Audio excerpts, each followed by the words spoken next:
Hi friends, welcome back to my channel. It's me Deepika official.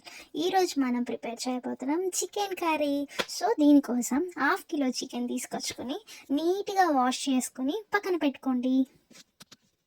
Wash చేసి పెట్టుకున్న చికెన్లో 2 table spoons of salt వేసుకోండి. దాని తర్వాత ధనియాల పొడి వేసుకోండి. ఇది ఇంట్లో గ్రైండ్ చేసుకున్న ధనియాల పొడి అయి ఉండాలి, అప్పుడే టేస్ట్ సూపర్గా వస్తుంది. అండ్ దాని తర్వాత ఇంట్లో తయారు చేసుకున్న గరం మసాలా పౌడర్ వేసుకోండి. గరం మసాలా యాడ్ చేసిన తర్వాత ఒక 2 టేబుల్ స్పూన్స్ ఆఫ్ కారం యాడ్ చేసుకోండి. ఇవన్నీ యాడ్ చేసిన తర్వాత నీట్గా మ్యారినేట్ చేసుకుని ఒక 1/2 అవర్ పాటు పక్కన పెట్టుకోండి.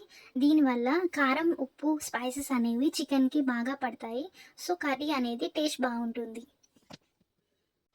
మ్యారినేట్ చేసిన చికెన్ని పక్కన పెట్టేసుకొని ఇప్పుడు పొయ్యి వెలిగించుకొని ఒక ప్యాన్ పెట్టుకొని దాంట్లో ఆయిల్ పోసుకోండి. ఆయిల్ కొంచెం ఎక్కువే ఉండాలి చికెన్ కర్రీ కాబట్టి.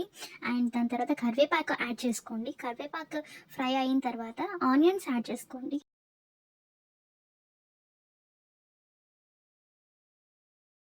కొంచెం పసుపు కూడా వేసుకుని దాన్ని బాగా ఫ్రై చేసుకోండి. ఒక సైడ్ ఆనియన్స్ ఫ్రై అవుతూ ఉంటే మనం దీంట్లో కావాల్సిన మసాలా పేస్ట్ అనేది ప్రిపేర్ చేసుకుందాము. ఒక మిక్సీ జార్ తీసుకుని అందులో వెల్లుల్లి, అల్లం అండ్ కాజూస్ యాడ్ చేసుకోవాలి.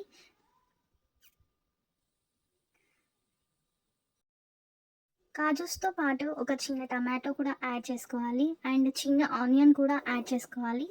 యాడ్ చేసుకున్న హోల్ ఇంగ్రీడియంట్స్ని గ్రైండ్ చేసుకోవాలి ఫైన్గా.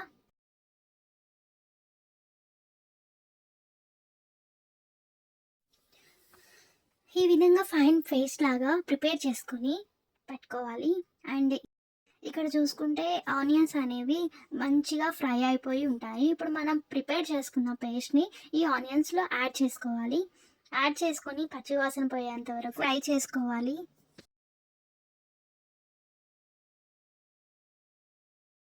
ఉన్న పేస్ట్ కూడా బాగా ఫ్రై అయిపోయిన తర్వాత మనం మ్యారినేట్ చేసి పక్కన పెట్టుకున్న చికెన్ కూడా ఇందులో యాడ్ చేసుకొని బాగా ఫ్రై చేసుకోవాలి.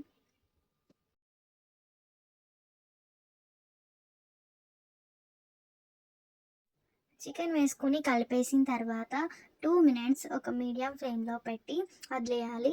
సో మనకి చికెన్లో నుంచి వాటర్ అనేది వస్తుందన్నమాట.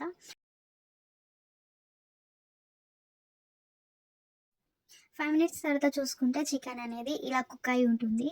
ఇప్పుడు ఇందులో కొంచెం వాటర్ యాడ్ చేయాలి. కొంచెం వాటర్ మాత్రమే యాడ్ చేయాలి, అప్పుడే మనకి థిక్ గ్రేవీ అనేది వస్తుంది. వాటర్ యాడ్ చేసిన తర్వాత కేవలం ఒక 5 మినిట్స్ అనేది మనం కుక్ చేసుకుంటే మనకి కర్రీ అనేది రెడీ అయిపోతుంది. సో ఫైనల్గా మనము కొరియాండర్ అనేది యాడ్ చేసుకుంటే మనకి చికెన్ కర్రీ రెడీ అయిపోతుంది. దీనిని మనము chapatis, rotis, phulkas, bagara rice, coconut rice and everything ఎందులో అయినా సర్వ్ చేసుకుని తినొచ్చు. చాలా టేస్టీగా ఉంటుంది కర్రీ అనేది. చూసారు కదా చికెన్ కర్రీ ఎంత ఈజీగా ప్రిపేర్ చేసుకోవచ్చో. సో నెక్స్ట్ సండే మీ ఇంట్లో కూడా ఇదే చికెన్ కర్రీ పక్కా ట్రై చేయండి.